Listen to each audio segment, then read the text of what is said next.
All right.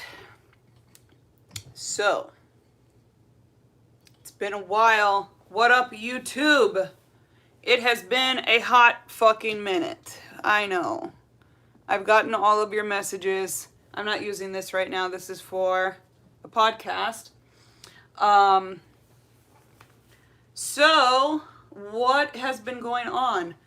I have gotten all of your messages. I've tried to respond to all of your messages, but I am so fucking busy. I don't even know, like, how much longer I will be able to remain trucking. I'm going to keep doing it as long as I can because it makes it easier for me to write. But my God, I am so busy. So, to answer the question, yes, I am still with Swift. I still drive. And the way I'm driving is the reason I haven't been able to find even a couple of minutes to make. Hey, girl, thank you for joining. I was going to just pre-record a video, but I honestly have so many pre-recorded snippets of videos that I just went ahead and had to get rid of because they're so old. I would pull up to HEB and they used to have it to where we would be waiting until it would be like an hour or more. So I would make some snippets and then all of a sudden they started calling, and so I would be like, okay, well, I'll post it later. Then later turns into me getting home at 2 a.m. and I'm tired and I got to be back at 11 o'clock in the morning. So I literally have like 15 plus videos that I just said, fuck it, delete it. And I said, I'll go live. So yes, I am still with Swift and I am still doing the HEB dedicated route. And due to some issues that have come up medically this week, I will be only running a couple of days because I have some tests that I got to get done. But we're not going to speak life into that kind of shit. But what is taking up more time than anything was this. My book is officially out. You can get it on Amazon digitally, or you can get the actual paperback. Hey, Cincinnati. Hey, you bought my book.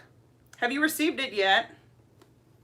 Actually, I don't know if you're on my Facebook or not. I recognize your name because all of the books from the website, I announced my book too early while it was on the website. Okay, then you should be getting it tomorrow. If you're here in Texas, we get mail 7 days a week, or you'll get it Monday at the latest. I actually personally sent it out. So all of the books, I got excited, and when my mom called me, I was at an HEB, and she let me know that the book was up on the site and it was ready to be ordered.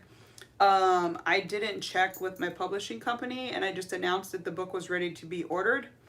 And Amazon was not. So Amazon owns Barnes & Noble and HarperCollins. HarperCollins produces 67% of the books that we read and buy, audio and actual books. Amazon has bought them all out. So Amazon has become like the Walmart for books. And Amazon wasn't linked to the website. So anyways, they weren't ready for me to announce it. So all of the books that got ordered from the website actually got delivered to my house. And then I sent those out. I sent them out on Wednesday. And almost everybody has gotten their book. You're a little further out. Most of the people I had to deliver, I mailed to, were here in the southern states.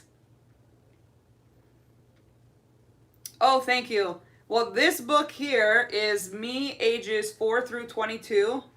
It is really, really hard to read. I haven't had one person, with the exception of my God-given sister in Florida, because she has a weak stomach. This book is graphic. I do have to tell y'all, the book is graphic. My life, if you've watched all of my videos, you know that my life, I've always said, it has been very interesting. And this is just bits and pieces of ages 4 through 22. I didn't even write the worst of the stuff, and this is still really, really hard for some people to get through.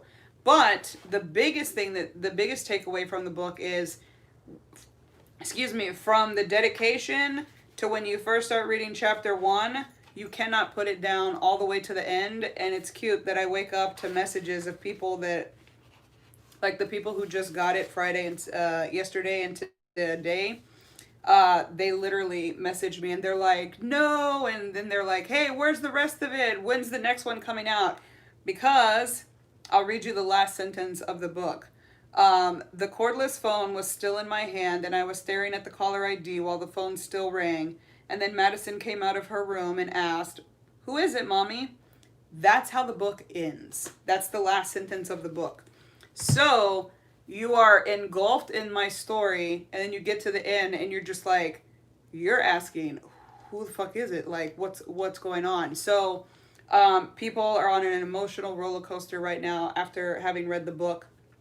But the book is turning into so much more. So this is the first of 4. I'm already writing the second one. The second one is harder for me to write because it is about not so much my family. I'm already married. I have my daughter. And I go through a lot of stuff in the second book. And it's the first time that I deal with cancer. And it's dark. I do a lot of dark shit. And I do a lot of things that I'm not very proud of. So while in this book, my dad is the villain, in the second book, I am the villain. But as I give y'all trucking, the good, the bad, and the ugly, when I took on this series and decided that I was going to do this, actually, my family and I talked about writing a book about our lives 15 years ago. We were approached here in Houston by Fox, the not the news station, but Fox, the network. They wanted to do a reality show of my family because we were always all over the news, and they wanted to film us before reality shows were like really big. This was back in 1996ish, 97, 98, something like that. My daughter was born, so in 1998. They wanted to do a reality show about my family. And we could not do it because my dad was on parole for spanking my brother a little too hard. He didn't like beat him, but he had a bruise about this big right under his butt cheek. And so that violated the parole he was already on. So he went to prison for that and wasn't allowed to be around my brother when he came home. My mom does something in this book that is very tragic to my dad, and she's on probation, so she's not even supposed to be writing letters even to my dad. No communication with them two at all. And I'm on probation for something that's in the book. And none of us are supposed to be around felons, drugs, or alcohol. And none of us are supposed to be around each other because most of us are all felons and we all were drinking and there was alcohol. So, had we done the show, it would have been quite entertaining. We would probably be at Kardashian level at this point, and I am not just saying that. Like, people would tune in to watch the shit that we did. But we'd also be in jail. We'd have to be doing it from behind bars, Martha Stewart style, because we all would have violated our parole and or probations. So, now it's 20 something years ago, I said, you know what, I'll just write a book about it. You know, people want to know about our lives, we'll write a book. Oh my God, TikTok, stop. So it was 10 years ago, the doctor I was working for, she was like, your life is so interesting. Have you ever thought about writing a book? And I joked and I was like, yeah, actually, quite a few years ago, I joked about writing a book and, I never really took it seriously. And before my dad passed away, we had really got serious about writing the book. And then, of course, through trucking, I started writing. And now here is the first edition of the 4-book series. So it's called Dysfunctionally Functional. This has taken on a lot of time because now you can go over to my website and a lot of people are asking. So I have always counseled people. I'm not a licensed counselor at all. That's one of the things I'm not. But I have always been a life coach and an accountability coach, and just always really worked with people privately on my own, not as a business, just never even took money for it, just really like helping people. And I've been through a lot of shit, so I can relate to a lot of people and offer them ways around and out or out of whatever it is that they're going through, because I've gone through all of these things. So my marketing company thought it would be a good idea that I go ahead and market myself that way. So I am going to have a whole other YouTube channel that is specifically dedicated to Dysfunctionally Functional, my brand, and that's what all this get up is for, and the new lighting and all of this stuff. A lot of it will be done from my truck, actually, because I plan on going over the road again very soon. The city driving thing is just not my gig. I get to come home every night, but I'm tired. And especially driving in such a metropolis area as Houston, drivers could care less.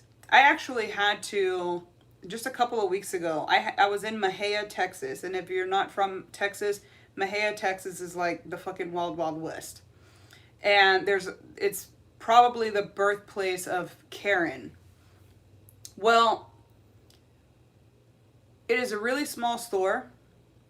And because they have, so HEB has dedicated OTR drivers now, both Night Swift.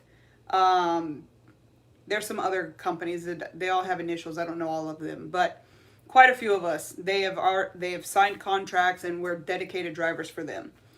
And some of these stores, because we're over the road drivers, we're more experienced. HEB drivers drive day cabs. Yeah, local sucks. It is horrible. And HEB drivers only drive day cabs. So they can jackknife and move around in ways that we can't. We have sleepers. Like I have a TV, I got consoles, I have all kinds of shit on my truck. I can't maneuver the way they can. I've been my bat wings and all kinds of stuff. Like some of these stores are meant literally for straight trucks. And some of the stores I literally only drop one pallet off to. And HEB, so when you learn to drive, you drive a 53-foot trailer. Almost all your trailers in truck driving are going to be 53 feet unless you're flatbed and have extendable, flatbeds or whatever. But for the most part, dry van, you're going to drive 53-foot trailers. HEB likes to use us to drive 57-foot trailers, which 4 feet doesn't really seem like that much of a difference. And for me personally, it's not. I set the tandems at the 53-foot mark and just know that I have to pull out that extra 4 feet. But when you are in a very small area where you literally have to, the only way to get into some of these docks at some of these stores, you have to go through the parking lot where people are parked because it's a grocery store. You have to U-turn around all of the cars that are parked for the patrons that are shopping in the grocery store. And then you have to wait for traffic that's coming in to the store. You have to block them. Otherwise, they're never going to let you go. They do not give a fuck that your trailer says HEB and you happen to be at HEB. They're like not firing on all cylinders. They're not making the connection that the shit in your trailer is the stuff they need to put in their baskets and take home to their families. They don't make that connection. All they know is they're trying to get in a store and you're in the way. So I was in Mejia and I always try to go around the back of the store. 9 times out of 10, you can do it. It works. And you stay off of the main street because these places have little country roads. A lot of the places I get into are some of the... One store is literally attached to a Walmart. They bought out the Walmart and they're expanding, but it's this big. I've seen gas stations bigger. Not truck stops. Gas stations that are bigger. This one particular HEB literally only has 10 aisles. So I go around the back of the store in Mejia, And, you know, I'm taking out trees and stuff, not the whole tree, just, you know, it's knocking up against the thing. And I'm like, whatever, as long as I can get in here. And it would have worked had I had a 53-foot trailer. But on this day, I had a 57-foot trailer. So I'm looking out the back, and there's their stop sign, and then there's like this little pole from the electric people. It's a little plastic thing. Their lines are right there. So I'm like, son of a bitch. Had I had a 53-foot trailer, I would have been this close, but I would have been able to make it. But that extra 4 feet wasn't happening. So I was able to maneuver back out, not run into the house behind me. Hey, Eileen, not run into the back house behind me. And I was able to pull straight forward and go back out to the main street.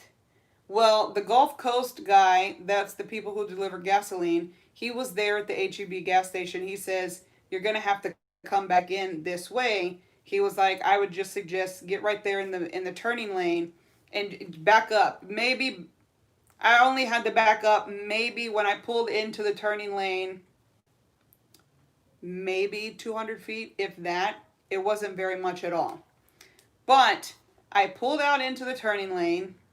So the back end of my trailer is where I needed to turn my tractor.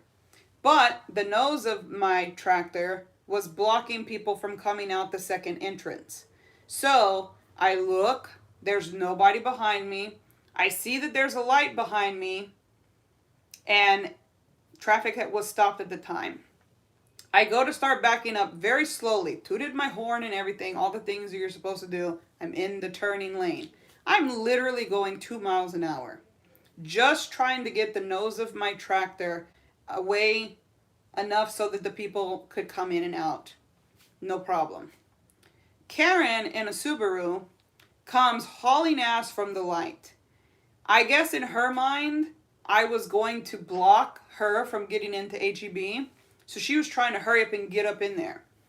It's raining. It's raining really bad. She has a black vehicle. I saw her. And as soon as, you know, I got out of the way of the other entrance, I slammed on the brakes and the tires were spinning. They made a loud noise because it was flooding. There was a lot of water. That whole situation. Karen in her fucking Subaru decides she's going to go around me. So now she's driving into oncoming traffic. I'm in the turning lane. Traffic's going this way. This traffic's coming this way. The bitch is behind me. She comes around this way and parks right in front of my tractor so that I can't move at all. Gets out of her vehicle, climbs onto my tractor, and damn near breaks my window because she's jamming her keys into my window, demanding that I roll my fucking window down. Now, under normal circumstances, it is within my legal right, at least in the state of Texas, if you come on to my tractor and I feel that my life or my safety is being in jeopardy, I have every right to either one, shoot you, punch you in the face, or push on the accelerator and get you the fuck off of my truck. You don't just climb on to tractors around here in Texas. You just don't do it. It's not a thing. But I don't scare easy. And again, it's Karen in a fucking Subaru. And I'm kind of curious as to what she's so pissed off about. So I roll down my window a little because it's raining and I'm not trying to get wet. And I really just want to hear what this bitch has to say. While she's yapping away, her 95-year-old mom is out and she's taking pictures of my truck and doing all this stuff. I'm like, what in the world is really going on in Mahia? So she's like, you fucking bitch, you almost hit my car, blah, blah, blah. I was like, lady, I'm nowhere near your fucking car. I literally backed up like 2 feet to get out of the way of these people. No, you get the fuck out of this truck. I'm going to have, you're fired, and I'm going to stay right here until a wrecker comes and takes this thing away. I just laughed at her and rolled up my window. I was like, you're on a whole nother level that I'm not about. So then she gets pissed because I roll up the window. A couple that was coming from Burger King across the street goes into the HEB parking lot, and the guy walks up to me and he's like, "Hey, are you okay?" And I said, "Oh, I'm perfectly fine." I said, "I just have to wait. I was on the phone with HEB letting them know, hey, I need somebody to help stop traffic so that I can get into where I need to get into. Because Mejia is so small, there was nowhere else for me to go. The only option was going to be for me to back up that little 200 feet that I needed to back up. It literally took me 5 seconds to back up, maybe less, but I needed a police escort. The story ends with 4 police escorts, all 4 cops that work in Mejia, had to block traffic on that side. 2 cars had to block the entrance that I needed to go in, and then they were blocking traffic on the other side. And people were even going around the cops trying to get into HEB. You would have thought HEB was giving away groceries at that. I was just like, I had never seen such stupidity in my life. I was like, just let me get where the fuck I need to go and I will be the fuck out of your way. Like, why are you holding up your own groceries? That's what's in here.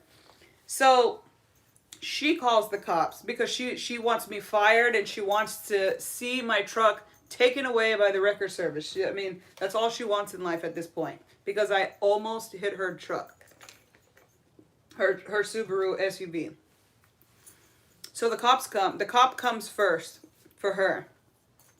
The guy that came with his family from Burger King, he is a truck driver, and he was like, this shit happens way too much. He was like, I'm going to go talk to HEB and let them know, blah, blah, blah. They got it all on video. It was a whole thing.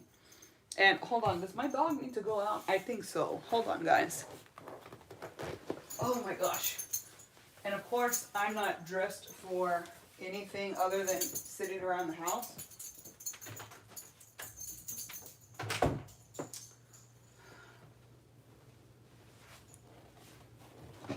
All right. I'm just doing book stuff today, so I'm not dressed for anything important.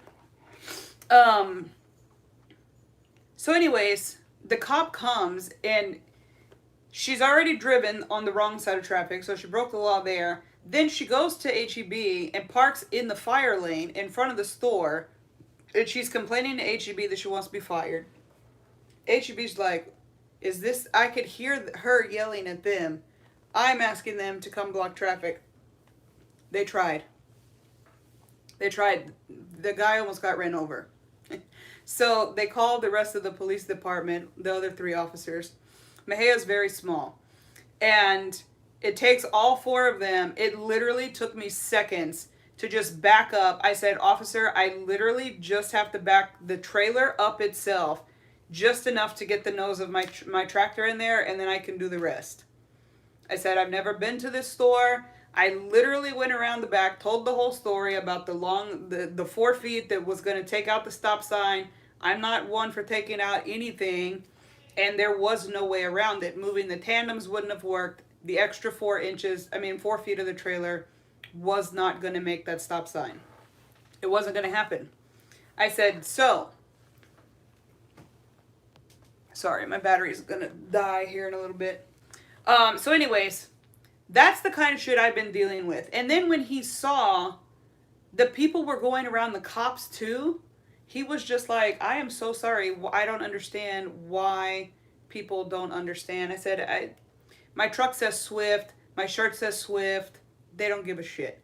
If my truck was an HEB truck, no problems. HEB is the most respected grocery store probably in the whole nation. If you've ever been to Texas and you've shopped at an HEB, there's nothing like it on the planet. They keep all of our Texas farmers in business. They only resource from local farmers and stuff like that. So HEB is the bomb. HEB pays us a very good flat rate. Even if we don't run for them, if we are dispatched and we show up and they happen to have no work for us that day, we still get paid that whole flat rate. So it's a pretty sweet gig. But I gotta say, it's burning me the fuck out. and it makes writing really hard. So writing has also turned into now life coaching, private chat time with me, and obviously more books. I have a contract to write 3 more books. I can't find time to write. I only get 1 day off a week.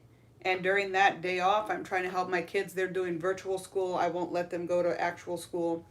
And thank God, because every day somebody at the school's got COVID.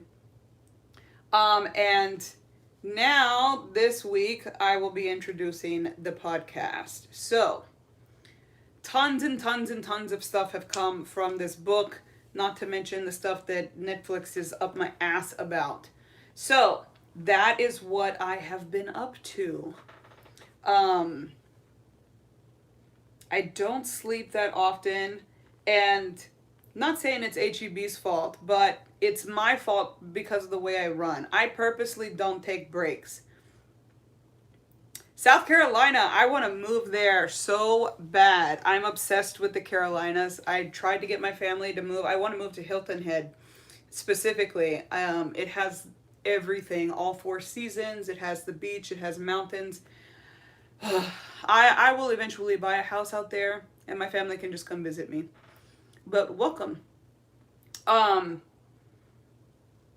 But the way I run, so when you drive locally here in Texas, I can't speak for other states. I didn't even know it was a thing here in Texas until my clock changed one day. I think I showed y'all the video on that. I may not have. But when I went dedicated, my clock changed. So I don't have 4 lines on my clock anymore. I have 3. I don't have to take breaks. I have, oh my God, I love it. I love it. And right now, when I go back OTR, as much as I hate driving East Coast, I think that's where I'm going to wind up going because the West Coast is on fire. But I have a 15-hour clock, and I can drive 12 hours.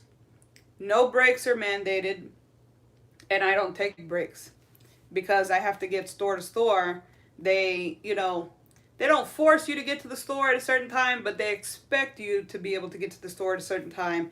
And I-10 and I-45, I'm usually on either one of those highways getting out into the country area, are both under construction. So if I was to take a break, I would be late to every fucking store. Because as soon as you're late to the first one, you're going to be late to all the rest of them.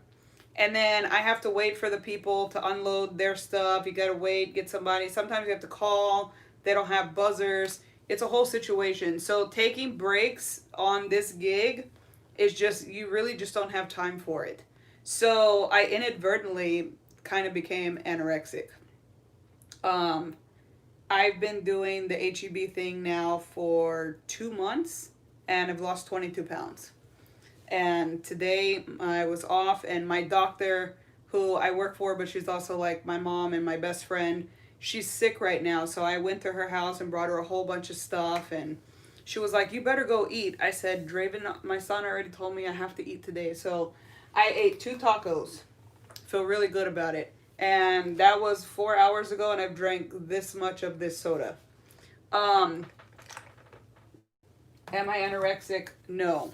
It just kind of happened that my body got used to not eating. So I'm kind of working through that. So this type of driving is just really not for me.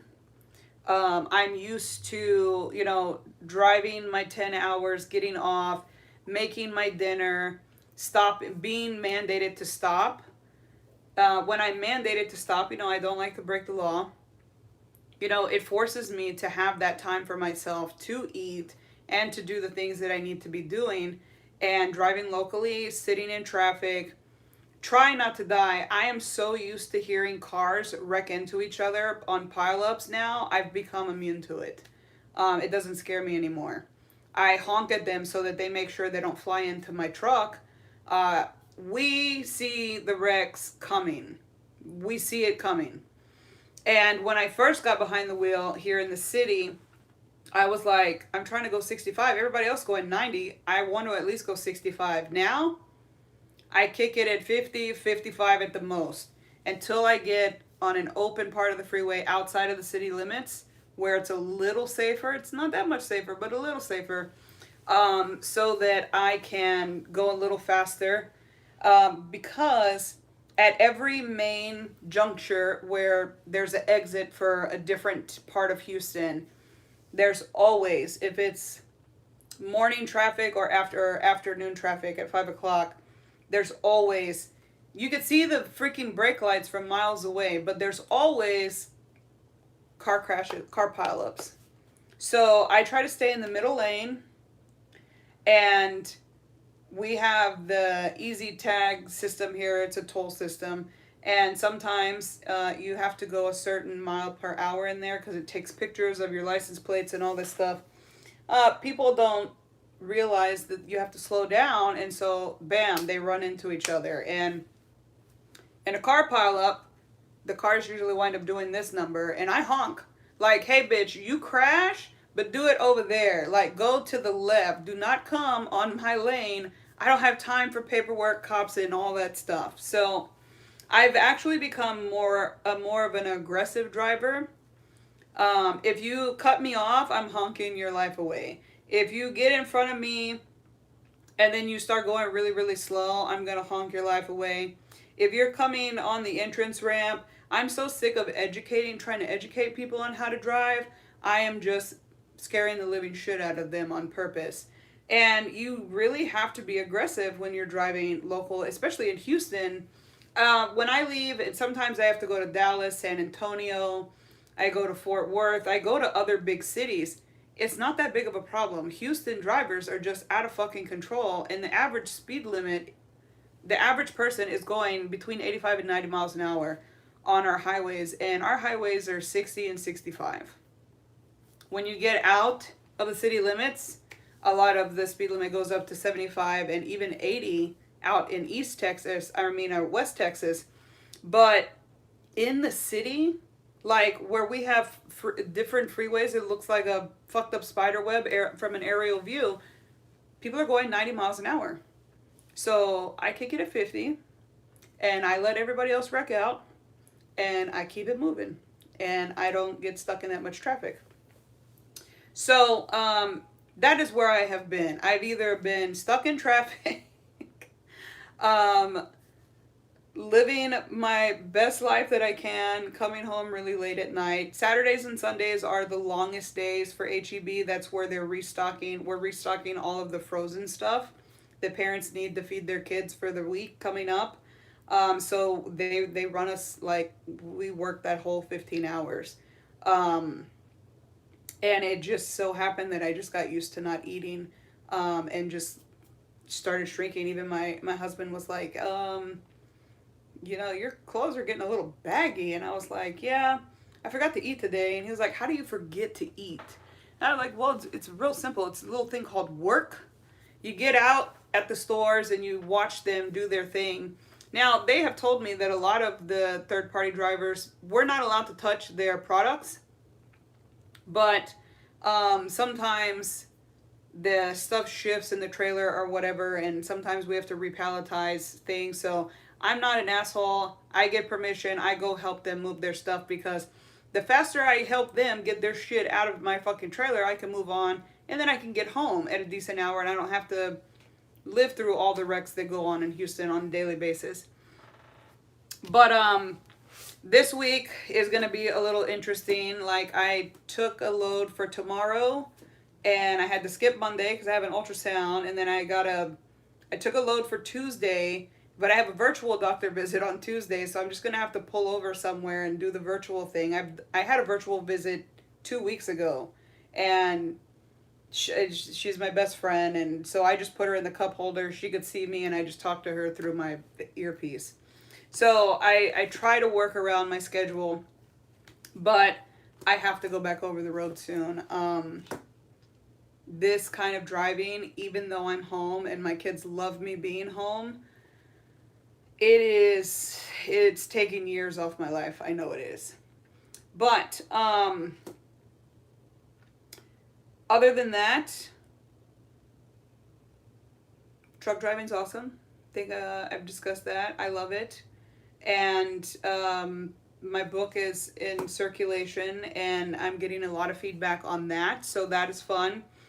And just to kind of give you a little bit of insight, so we discussed whether we wanted to put a parental advisory. So most books don't come with parental advisories. My book almost did come with one because it is that graphic. But I decided against it, and I own 100% of the rights of my book, so it's all me. The new social medias, real quick. The new social medias that I have coming out, if you follow me on Facebook, Instagram, we're not doing TikTok, and YouTube, I have all new channels coming out. The Facebook one, I just invited everybody last night, and so I am letting everyone know. I have a marketing team that will be running those channels for me, but I have to approve 100% of everything that goes on there. So it's not like I'm paying some people to just put stuff on there, just random content. Everything is from me. I just am only one person that has 10 jobs and kids and family and lives and husbands and girlfriends, and just, I'm busy. So, but as far as YouTube goes, the podcast and everything, that's all going to be me. You won't hear some random bitch on my channel one day or pop on and see anybody other than me. It's all me. I'm going to try to start off with just one show a week, and I won't be talking about truck driving on that channel. That channel is all me, personal. No topics are off the table. A lot of it's going to be about the stuff that I talk about in my book. It is called Dysfunctionally Functional. So that's what we're really going to be talking about. But the back cover is what I'm going to read to you. And this is why I decided not to put the parental advisory on here. So it says, go on a roller coaster ride of love, hate, addiction, murder, drugs, alcohol, gangs, family business, fame, domestic abuse, rape, molestation, life, and ultimately death, with Teresa as she takes a walk down memory lane and what made her the inspiring woman she is today. Sometimes you need more than courage to get through the day. Sometimes you need words from a soul that came from the same star, or at least the same hell that you could be going through. This is Teresa M. DeLeon at her most vulnerable yet most vibrant. Read all about her struggles and how she overcame them. And in the end, all that matters is how we walk through the storm and not the storm itself. Find motivation and comfort and a comforting friend tucked between these pages. So, all of those things that I listed, how can I word this? This book is my first memory as a human being is age 4. That's where the book starts, age 4, and it ends at age 22. And all of these things are talked about in here. So I was a child that lived in a crime family organization and a famous family and all of these different things that I talk about in the book. I witnessed a lot of domestic violence against my mom. At one point, she almost dies.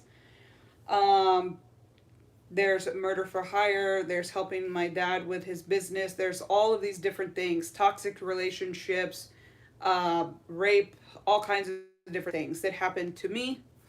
And the stuff that happened to my mom. And it's told from my point of view.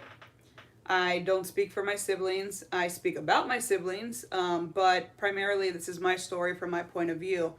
And the reason that I decided to do the series is because a lot of my work outside of trucking and just in general is advocacy work for battered women shelters, sex trafficking, human trafficking. That's what this tattoo is all about. That's the organization that I work with for sex and human trafficking and child slavery. All of these other things that are a huge part of who I am outside of trucking. And I decided to open my life up because so many people do find me inspiring or empowering and all of these really humbling and attractive words, which I am very flattered by. But how I got here is one of the biggest questions I always ask. They're like, people will hear me say stuff and they're like, oh my God, how did you get through that? So you won't see how I got through it in the first book because I'm actually telling the story over a series of 4 books. You do see towards the last 2 to 3 chapters is where I meet my husband. And so life starts to take a turn. The transition starts there. But you have to go through some really, really graphic and very horrible shit to read. But unfortunately, there are children in this world and in this country and in this city, specifically Houston, that are living that life. And sex trafficking is really, really big here in Houston. So it was very important for me to open my life up in the form of a book so that we can talk about all of these topics that nobody likes to talk about because they're taboo. Nobody wants to talk about babies getting raped. And just in the past 2 weeks, a 1-month-old baby has been stolen and a 6-month-old baby have been stolen. And unfortunately, they have not been found. And unfortunately, they're probably off being sex traded somewhere. That's the reality of what goes on here in Houston. The cartel is running rampant in Houston and in a lot of the lower Texas cities. And it's getting pretty volatile here. As you turn on the news, you got places like Portland, fucking Oregon. What the fuck? Portland, Oregon? Come on. This nurse should be hanging out at Barnes & Noble somewhere reading a book. The world is coming to, what it is. And I think that now more than ever, people need to hear that you don't have to be a product of your environment. Every day that you get to, open your eyes, take a breath, and put your feet on the ground, and when you make that decision to put one foot in front of the other, you cognitively can make a decision whether you want to do good or bad. Some days we do bad, sometimes we do good. But as long as you know that choice is yours and it's not somebody else's. And so there are victims that have actually already started reaching out to me and the network of people that I'm working with for help. So that is the sole purpose behind doing this. It's not for money. It's not for attention. It's not for fame. I don't need any of those things. It is so that the little girl that I talk about in this book, me, it's for all the little girls like her that are out there in the world, or the little boys that are out there that are, witnessing their moms or their dads get the shit beat out of them all the time. And, you got to walk through life and you carry that shit with you and it affects you. And it's the first time I'm opening up about suffering from PTSD, from all of the tragedies and trauma that I have witnessed and been a part of over my life. And I'm healing from it. And if I can help one person, great. Then it was all worth it. And I don't ever want to come across as a victim. And while I am a survivor of many, many things, I don't want people to just survive their tragic lives or their toxic relationships. I don't want them to just escape and survive. I want them to live. Right now I'm sitting here, I'm alive, right? Yes. This past week I had a slump, got into a little bit of a tiff with my older daughter, and right now we've decided to take a break from each other, and that's painful as a parent, but sometimes that's when we grow the most. And I was in a funk, and I am very open about that. And I took some time off from work and told work, look, hey, mentally I'm just not in it. And I walked up to my truck one morning and I called my husband. I said, I don't think it's safe for me to drive today. These are decisions that all truck drivers need to be making. If you've got shit in here and you get behind the wheel of that truck and you're not right up here, then you can easily turn into one of those car pileups and kill people and kill yourself. And sometimes I still suffer and go back. We all do. Even though I'm in a great place and I love helping people and I do all of these amazing cool things and get to work and help people save their own lives, sometimes I still need help as well. Nobody is ever always right all the time, and nobody...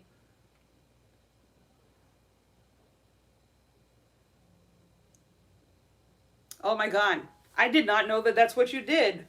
Well, you're going to have a fun time with this book. I have a lot of friends that suffer from PTSD, and I was misdiagnosed as having bipolar disorder. As a child, they put me on medications, all kinds of stuff. They said that I was a manic, bipolar, depressant, that suffered from anxiety and all of this stuff, and the medications just made me crazy because I didn't need them. That wasn't what I was. I was misdiagnosed my entire life. It wasn't until 2 years ago that I was diagnosed with PTSD. And it's because of all of this stuff that I've carried around all of my life. So the book is tragic. When you're done with the book, you're definitely waiting for the rest of the story, but you just kind of sit back and you evaluate your life. And if you can evaluate your life, and if anybody can evaluate look at your spouse, look at your friends and whoever you're hanging around with.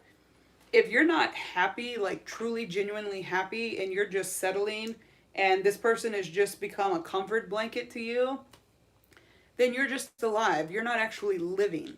There's a difference. And since I have written the book and learned a lot of things about myself, reliving all of these tragic things that happen, and really going through and processing those feelings through therapy and stuff, and we do a lot of work with hypnotherapists that my doctor introduced us to. Going through all of this all over again, you really do have to relive it. And some people would be like, well, it's in the past. I want to live in the present. My sister is one of those people. Oh, it's in the past, in the past, in the past. She's furious that I wrote this book. I don't care. I write about her because she's my sister, and she happens to be a part of some of the things that were going on. But that's the only extent. I don't say anything good or bad about her. But it's more of a testimony than anything. It's a memoir, an autobiography, whatever you want to call it. To me, it's my testimony of how anybody can make it out of anything. You have the willpower. You have to have the willpower. Your body's instinctively designed to save itself. It has a fight or flight mode. Your parathyroid chemicals produce your fight or flight mode. Your body is designed to protect itself. So when really, really tragic things happen to us, our brain kind of suppresses some of the most painful things for us. So for me to purposely go to a doctor, to purposely dig up some of these things, some people call insanity. I call it healing.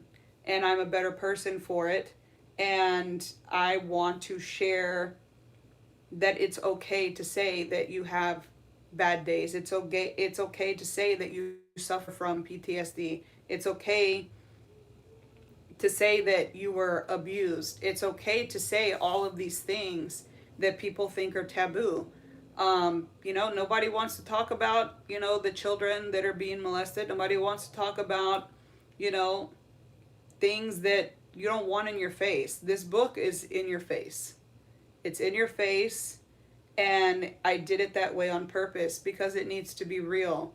The whole Save Our Children thing, the hashtag, people are like, oh my God, this has been going on for years. What are we going to do about it?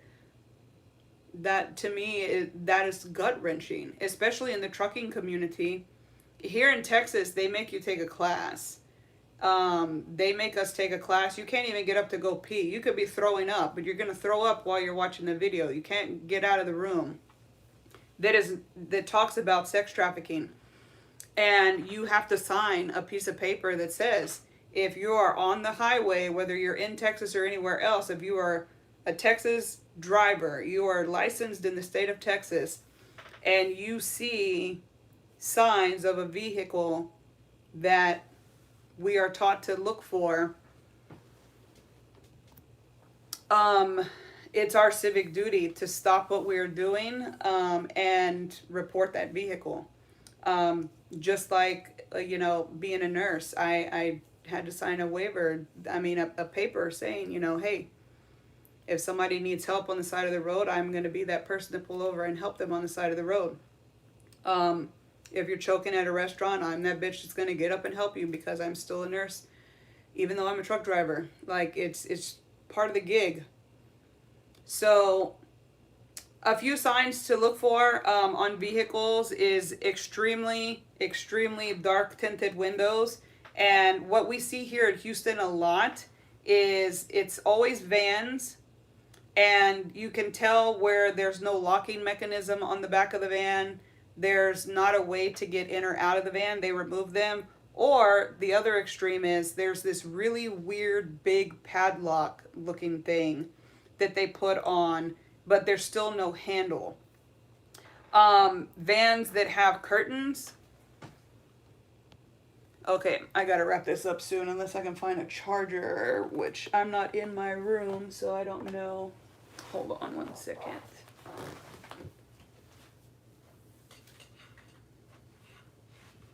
Let me see. I don't think that's a phone charger. I don't know what that charges.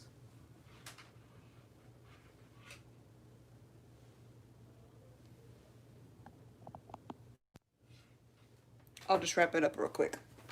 I'm down to 10%, and I still gotta get over to TikTok. I gotta go get my charger. There's a lot of vans that put curtains up, and if you are close enough to the van, you can actually see multiple people in the back. The seats have been taken out, and you can see multiple people sitting down. Suspicious vans like that coming out of high-end districts. Here in Houston, we see that a lot of our multi-million-dollar neighborhoods are where the sex trafficking is happening the most. They turn the bedrooms into scenery, if you will. Whatever fantasy the pedophile or predator wants, they buy these big multi-million-dollar mansions, and they turn the room into the predator's fantasy, and that's where it happens. So we look for things like, if we're in those neighborhoods, vans coming and going. But the biggest thing is the tinted windows, the locks. Yes, I'm being very serious. And before I got into trucking, I actually worked with local churches. Because I look the way I do, I can be very ghetto when I need to be. I was able to actually infiltrate a lot of the sex stores that are around here. They house a lot of the women and children that are in transit to wherever they're going to go work. They house them in the back of sex stores. And we would show up with our van. We would gain the women's trust. We would gain the owner's trust, and we would show up in our church vans, and we would risk our lives to get these women and children out of there. And it doesn't get talked about on the news. It never gets talked about on the news, ever. And right now, just this week, I was coming back from work, and my daughter and her friend were coming. I live in Kingwood, and we have 16 miles of trails through the woods. It's called the Livable Forest. And that's what it is. They made neighborhood in the middle of the forest. And my daughter and her friend were coming off of the trail, and we live on the corner house. They didn't even realize they were being followed. And I saw the car again. The car didn't realize that all of our streets in this neighborhood are all cul-de-sacs. So I got its license plate number, and just yesterday, my son and I were leaving, and I saw that same car pull up our road, and there was two little girls coming out of the trail, and I saw that they stopped, and so I backed up my car. I was going to follow this dude, but the mom came around. She was just a little further behind. She had a baby in a carriage, And when he saw me backing up and then saw the mom of the girls coming, I mean, he was like stuck. He had nowhere to go. So he just burnt out and took off real quick. So I've reported his vehicle.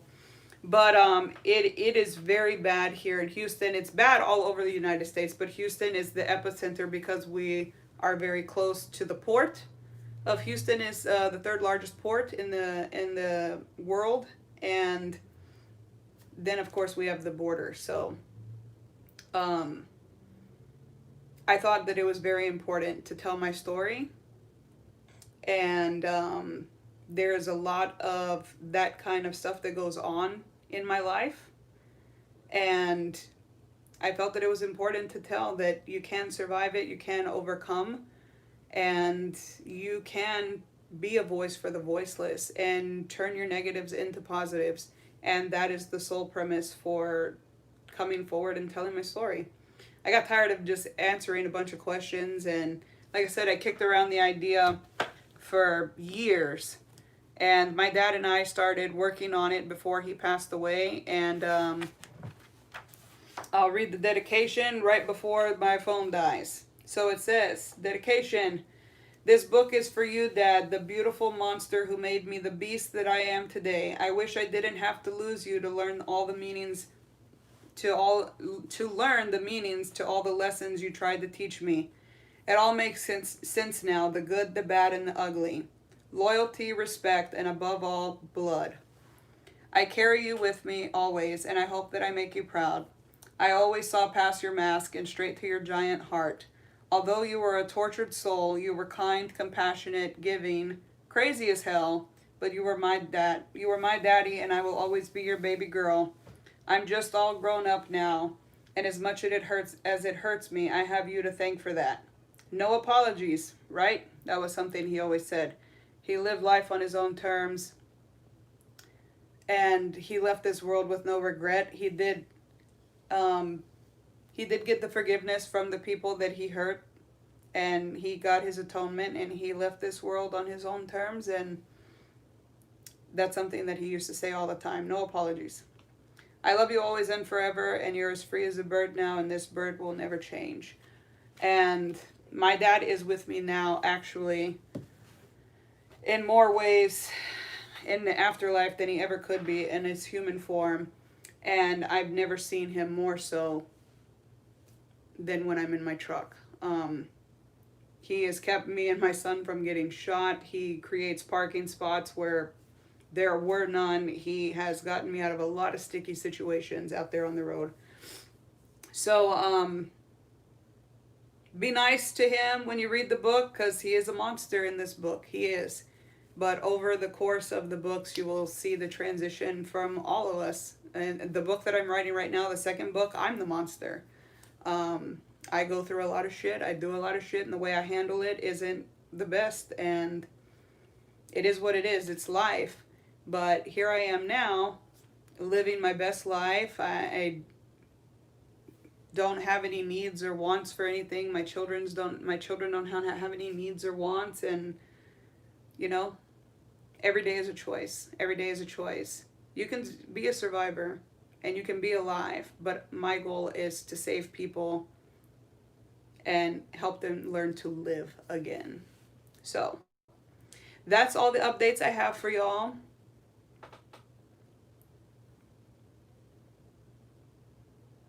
Oh, thank you. That's all the updates I have for now. But until I go back over the road, which was hopefully in the next month, I am rebuking what has been found in my most recent scan. So I am a cancer survivor 2 times, and I have to get scans every 6 months, and something came up, so I am rebuking it. I don't even speak it into existence. It's typed on a piece of paper by a doctor. That's his job. But I'm dealing with all of that this week. So if y'all could keep me in your prayers, that's good. I already believe that I'm going to be good, but you know, never hurts. And once I finally get back on a normal driving schedule, I'll be able to bring y'all more from the road. And Thank you all for reaching out, and I love you all. And please stay safe out there, especially if you're driving in Houston. Good Lord. But stay safe and be on the lookout for anything that you can help with. Thank you very much, Sandy. And like I said, I recognize your name because I actually sent you my book myself. So you should be getting it any day now. Most people have already gotten them. I think it's just because you're a little further north. But I love you all. Y'all have a good weekend. Bye.